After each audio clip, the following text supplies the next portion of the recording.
And number 5 says y is directly proportional to the square of x and inversely proportional to the square root of z. If y is 16 when x is 2 and z is 9, find y when x is 5 and z is 4. This question is from proportionality and relationship of terms. And let us go through it one by one. And it is important that you have a good background of this. So it says a variable y is directly proportional to the square of x. Let's first analyze that. Y is directly proportional to the square of x.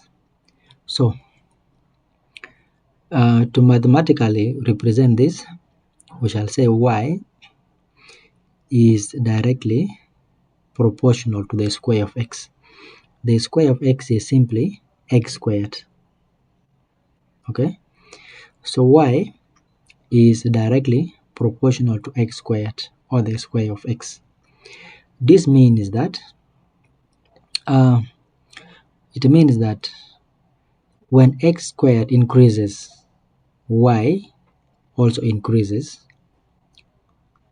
That is a direct relationship. And this is the first statement, and we have mathematically expressed that.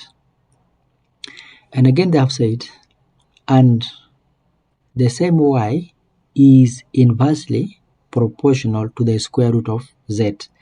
So another relationship of y is to z, or is to z. Z can be called z. So in the second case, we shall say y is inversely proportional to the square root of z, to the square root of z. That means y is inversely. If it is inversely proportional, that means we shall have 1 out of z. But they have said is square root of z. So the square root of z means you put the square root on it. So this is the square root of z, but this is the square of x. There is a difference between the square and the square root. So we have represented these two expressions separately, that y is directly proportional to the square of x, and at the same time y is inversely proportional to the square root of z. Now to combine these two into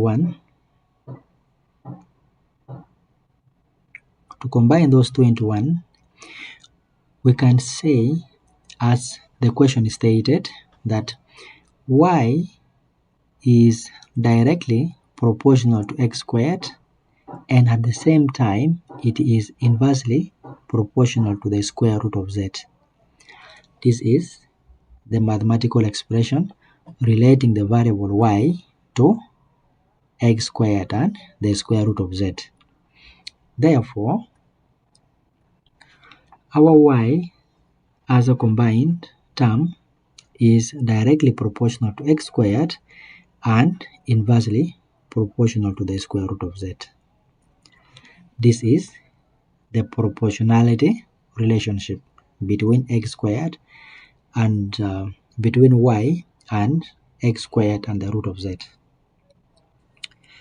Now, we need to get rid of the proportionality constant, not constant, proportionality symbol. This one is proportionality symbol, and we need to get rid of it, or we need to remove it from our expression, proportionality symbol. And we remove it by introducing proportionality constant, in most cases k. This is the proportionality constant.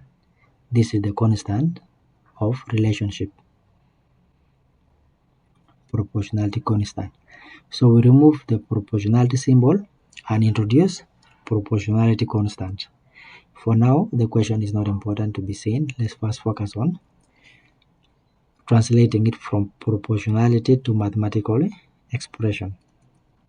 Therefore, we shall say our y is equal to, we change the proportionality symbol to equal sign, and then we introduce proportionality constant k. So y equals to k, then x squared over z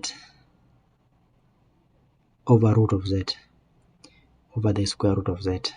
Yes, so this is now our mathematical expression relating y to x squared and the root of z with a proportionality constant k. If we continue with the question, they say if y is 16 when x is 2 and z is 9. Let's first use those two first. Y is 16, x is 2 and z is 9. So for the case given, we are given y 16, x is given as 2, and z is given as 9. Let me confirm. Yes. So the first terms or the first variables given are basically to help us find the value of k.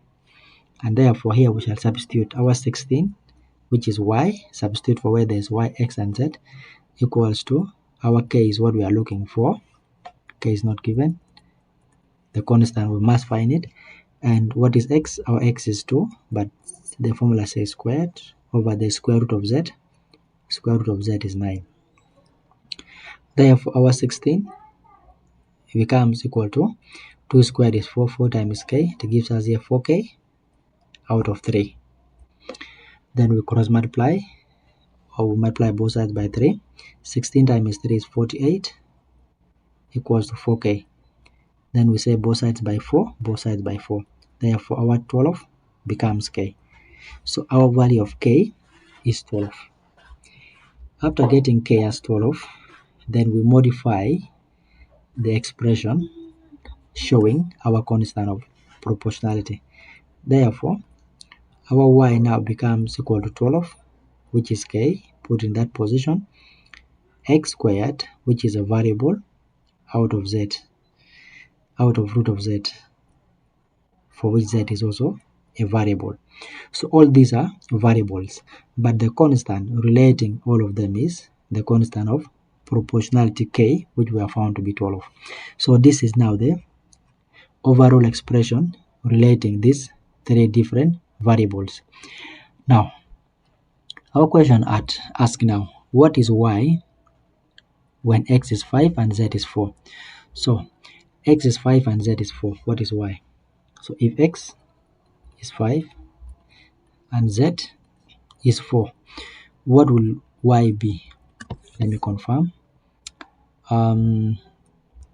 X is 5 and z is 4, correct? So y will be, we just substitute for x and z in the given expression and we'll get y. Therefore, our y becomes 12, which is the constant of proportionality, times x. Our x is now 5 in this case, but squared, out of root of z. Root of z, what is z? Z is 4. Then we press the calculator. That means we shall have 5 squared times 12, 300. So on the numerator, we have 300. And then we divide by root of 4. Root of 4 is 2. So if we divide 300 by 2, what do we get? We get 150. So therefore, y will be 150 when x is 5 and z is 4. Therefore, this is the solution. We have taken time, but this question was bulky. I have tried to explain in detail, but in the examination, based on the space available, try to summarize. For someone who had practiced, this would be just the step that they had to show. After showing this step, then someone goes straight to this and you continue with all the steps we did. Otherwise, everything I do is for the purposes of understanding and better grasping of the concept. Otherwise, this is Vision Plus, and we are doing revision of Giant Examination Board paper, which was Mathematics mock of 2024. Please share this to your fellow students so that you learn and succeed together. Vision Plus. Thank you.